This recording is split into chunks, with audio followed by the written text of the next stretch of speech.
Hai semua, minggu ini balik lagi bersama John Digital Academy, dan seperti yang kemarin-kemarin, kita akan melanjutkan pembahasan kita mengenai cloud computing. Di HP kalian pasti udah ada aplikasi Google Drive, Google Docs, Google Sheets, dan juga Google Slides kan? Nah, ngelanjutin yang terakhir, maka sebelumnya kenalin nama aku Becca yang bakal menjelaskan seputar Google Docs. Sebelum aku langsung mendemonstrasikan cara penggunaan Google Docs, kira-kira kalian sendiri nih udah tahu belum apa itu Google Docs? Mungkin beberapa dari kalian ada yang lebih familiar dengan aplikasi Microsoft Word. Nah, Google Docs ini sebenarnya memiliki fungsi dan juga peran yang sama dengan Microsoft Word. Hanya saja Google Docs ini berfeature cloud computing, di mana Google Docs sendiri adalah suatu layanan yang dapat diakses melalui sambungan internet, sehingga membuatnya jauh lebih mudah untuk digunakan sebagai media kolaborasi ketika mengerjakan tugas bersama. Sebagai contoh, perbedaan terbesar antara Microsoft Word dan Google Docs adalah ketika kalian sedang kerja kelompok menyusun sebuah teks laporan. Bila kalian memakai Microsoft Word, kalian harus mengerjakan tugas laporannya secara bergiliran kan? Karena file laporannya hanya dapat diakses oleh satu device. Sehingga ketika bagian kalian sudah selesai, filenya harus di-save terlebih dahulu ke device kalian, lalu baru bisa dibagikan ke teman selanjutnya. Berbeda dengan Microsoft Word, apabila kalian menggunakan Google Docs, hal yang perlu kalian lakukan hanyalah menambahkan orang lain yang akan berkolaborasi bersama kalian di file Google Docs yang sedang kalian kerjakan. Dan pengerjaannya dapat dilakukan secara bersamaan loh. Keren banget kan? Makanya sekarang aku mau mulai mempraktekkan cara penggunaan Google Docs. Adik-adik simak baik-baik ya, karena seperti biasanya akan ada penugasan di akhir video. Untuk yang pertama, yuk kita buka aplikasi Google Docs. Nah, dari sini kalian bisa memilih template dokumen yang akan dipakai yang ada di Google Docs melalui pilihan Gallery Template jika kalian mengetuk tanda tambah di bawah ini. Namun, kali ini kita pakai yang polos saja ya. Untuk membuat dokumen baru di Google Docs, kalian hanya tinggal pilih gambar kertas kosong dengan pena biru di tengahnya. Nah, ini dia. Sekarang kita akan namakan file ini contoh.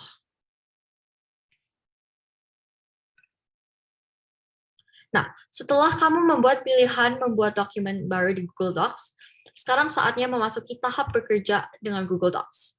Tampilan halaman Google Docs ini mirip dengan tampilan halaman Microsoft Word. Begitu pula dengan pilihan editingnya. Kamu bisa mengatur jenis font, ukuran, dan pilihan lainnya yang kurang lebih ada pada Microsoft Word. Karena kamu membuka dan bekerja dengan Google Docs melalui browser laptop atau komputer, maka setiap perubahan yang kamu buat akan otomatis tersimpan. Jadi tidak perlu rapot klik save seperti saat menggunakan Microsoft Word lagi. Sehingga tak perlu khawatir juga dokumen akan hilang jika laptop atau komputer tiba-tiba mati. Untuk mempelajari Google Docs, kita langsung saja menggunakan teks yang akan menjadi tugas kalian nanti ya. Kalian akan mendapatkan teks ini di WA, lalu kalian copy atau salin, kemudian tinggal di-paste atau ditempel ke Google Docs. Namun di sini aku udah copy terlebih dahulu teks tersebut, sehingga sekarang aku tinggal paste. Sebelumnya aku ingin ingetin lagi ya, kalau pakai Google Docs, kalian harus tersambung dengan jaringan internet ya. Dan tenang aja, pekerjaan kalian nggak perlu disimpan apa-apa lagi karena sudah langsung ke save di sistemnya. Nah, yang pertama yang kita akan lakukan di sini adalah mengganti font teks yang ada. Setelah teksnya tersalin di Google Docs, kalian blok lagi teksnya. Nah, caranya pilih semua. Lalu kalian bisa lihat di tab ini yang kalian pencet yang ini, terus nih kalian bisa lihat ada tulisan font. Lalu kalian pilih dan ganti ke Times New Roman. Nah, sekarang kalian juga ganti ukuran teksnya ke ukuran 12, karena ketentuan tugas kali ini fontnya harus Times New Roman dan ukurannya harus 12. Nah, ini dia. Lalu selama teksnya masih di blok juga, kalian ganti spacing yang ada sesuai ketentuan, yaitu 1,5. Nah, cara gantinya kan ke yang paragraf. Habis itu kalian pencet 1,5. Dan juga gaya paragraf atau paragraph style. Untuk paragraph style, kita bisa lihat di 4 icon ini yang menandakan bahwa ada 4 macam paragraf yang bisa diaplikasikan ke dokumen ini. Dari yang kiri adalah namanya adalah left align, yang kedua namanya adalah center, yang ketiga adalah right align, dan yang terakhir adalah justify. Karena ketentuan tugas kali ini adalah justify, jadi kita pilih yang paling kanan nih. Perlu diingat, ya, kalau mulai dari mengganti font teks, ukuran teks, spacing, dan juga jenis paragraf, kalian harus sembari ngeblok teksnya ya. Juga apapun yang bakal kita edit di sini. Cuman bedanya, karena keempat tadi sekalian, jadi bloknya langsung semua sekaligus satu teks. Kalau selanjutnya, yuk kita cobain blok per kata. Nah, kalau misalnya kalian lihat di teks ini, kalian pasti bakal ngelihat, ini ada beberapa kata, kok aneh ya? Bingung. Jangan dong, kalau ada kata yang aneh, itu berarti kakak yang bikin teks ini mengalami typo atau kesalahan dalam penulisan kata. Oleh karena itu, kita perbaiki yuk caranya dengan ngeblok kata yang aneh. Nah, misalnya ini.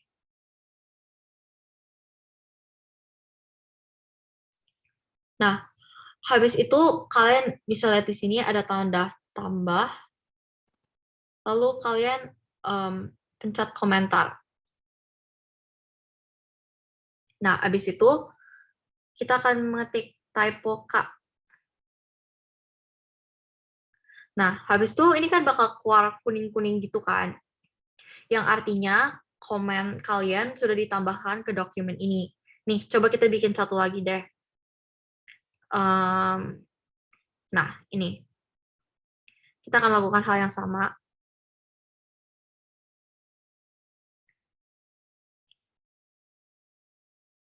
Nah, jadi total di teks ini ada 7 buah kata yang typo. Tapi 2 kan aku udah bantuin, jadi kalian tinggal cari 5 lain lagi ya.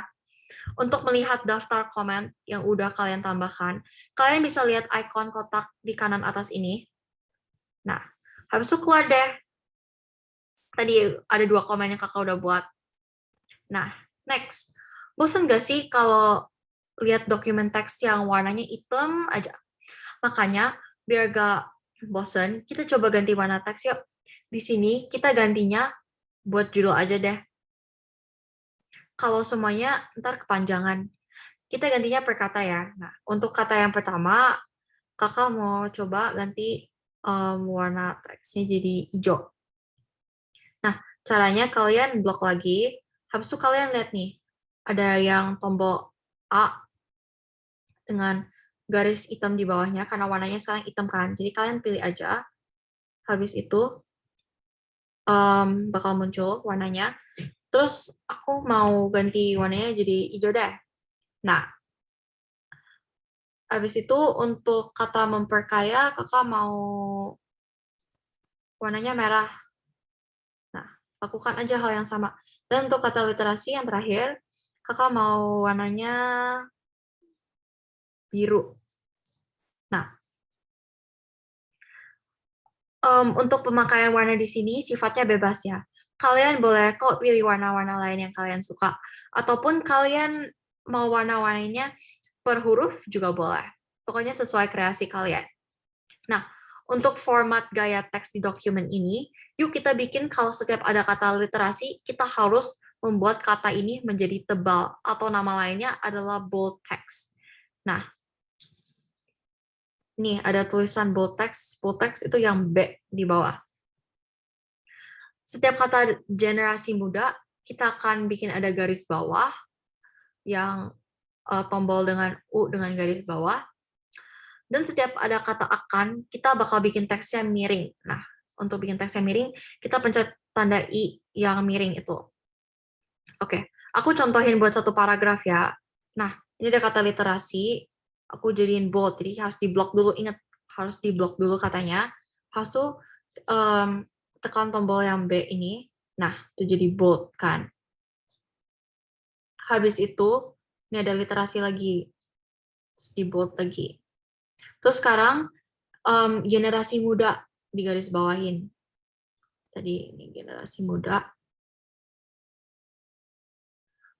garis bawahin, itu pencet yang U garis bawah. Nah, habis itu terakhir adalah kata akan.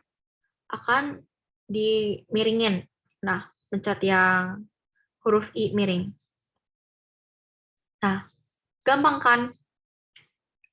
Paling penyesuaian aja kalau kalian yang baru pertama kali menggunakan Google Docs. Nah, di Google Docs ini kalian juga bisa menghitung jumlah kata yang telah kalian tulis, atau kali ini sih yang udah diberikan kakak-kakak kajian digital ya. Caranya adalah dengan pergi ke menu Tools, yang titik 3 di atas ini. Habis itu, kalian tinggal pencet jumlah kata. Tuh, ada jumlah kata di situ kan, ya. Maka setelah mencet tombol itu, bakal ditampilin deh berapa jumlah kata yang ada dalam dokumen ini. Yang terakhir, dan seperti yang sudah aku bilang sebelumnya, Google Docs tuh termasuk ke sistem cloud computing kan ya, di mana kita bisa mengerjakan suatu dokumen secara bersamaan dengan orang lain, tanpa perlu repot-repot nge-save lalu kirim ke orang tersebut. Nah, untuk melakukan itu, caranya adalah kalian pencet icon di sebelah komen tadi, yang ada gambar orang, terus tanda plus. Lalu, kalian isi email orang yang dituju di tempat yang ada. Seperti biasanya, di bagian ini, kalian add kakak mentor kalian masing-masing ya, dengan menuliskan email mereka. Kalau lupa, emailnya dapat dilihat di WA. Tapi nih, sebagai informasi tambahan, kalau kalian kerja kelompok sama teman, tapi kalian nggak tahu email mereka apa, kalian bisa membagikan docs ini dalam bentuk link. Caranya adalah membuka icon berbagi tadi, terus kalian lihat nih ada icon di atas keyboard yang sebelah gambar profile picture kalian. Nah, habis itu keluar link settings kan. Nah, di dokumen ini udah diatur kalau hanya orang yang sudah diundang yang dapat mengakses dokumen ini. Dengan kata lain, hanya kalian sendiri dan juga mentor kalian yang memiliki akses ke dokumen ini. Namun, kalau kalian mau berbagi ke orang lain, kalian bisa ubah settingan ini menjadi semua orang yang memiliki link. Caranya, nih, pencet ubah, terus siapa saja yang memiliki link. Sesudah itu, kalian juga bisa mengganti opsi viewer menjadi editor, lalu menyalain link docs yang ada dengan memencet icon yang kayak pin ini. Nah, jadi kalian bisa ganti. Kalau misalnya lihat saja, jadi orang itu cuma bisa melihat dokumennya.